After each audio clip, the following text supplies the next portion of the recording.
আর এই আপনাদের কাছে একটা অনুরোধ রইল, অনেকজন আমার গাড়ি থামিয়ে আমার হাতে চিঠি ধরিয়ে দেয়। এর থেকে ভালো রাস্তা আপনি খুঁজে পাবেন না। যখনই আমাকে দেখবেন আবেদনটা হাতে নিয়ে আমার কাছে পৌঁছে দেবেন, কারণ এলাকার সমস্যা যদি আমার কাছে হাতে না পৌঁছায়, আমার কানে যদি সেই আওয়াজ না পৌঁছায়, আমি কাজ করতে পারবো না। তো এই কারণে আপনাদেরকে বলছি, খালি এসে বলতে হবে না, খালি এসে বলবেন না যে এই রাস্তা এটা দেখেন, অ্যাপ্লিকেশন নিয়ে আসবেন, সঙ্গে সঙ্গে কাজ করা শুরু করে দিব, কিন্তু ওই কাগজটা হাতে থাকতে হবে।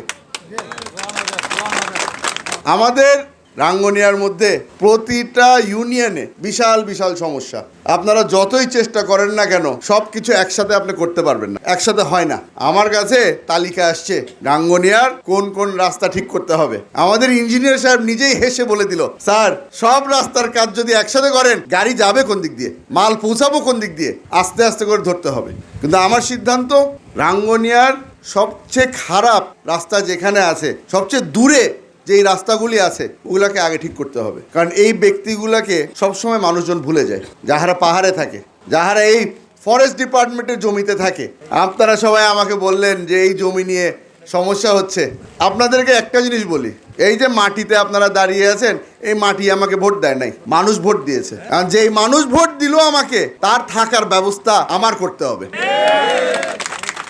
না হলে আর কিছু হোক আর না হোক, এই ব্যক্তির বদদোয়া আমার কপালে আসবে, আর আমি বদদোয়া নিতে চাই না কারো। আল্লাহ দিলে আমাদের রাঙ্গুনিয়ার যারা যারা আছে, যাদের ঘর বাড়ি নিয়ে সমস্যা হচ্ছে, আমার বাবা থাকা অবস্থায় অনেকগুলি আশ্রয়ণ প্রকল্প করেছিল, দরকার হলে আরো নতুন আমরা করব। কিন্তু আমি চাই না আমি বেঁচে থাকা অবস্থায় কোনো ব্যক্তি ঘর ছাড়া হোক, অথবা সরকারের কষ্টের কারণে, অবহেলার কারণে তাদের মাথার উপর থেকে ছাদ চলে যাক। এটা আমি হতে দেব না।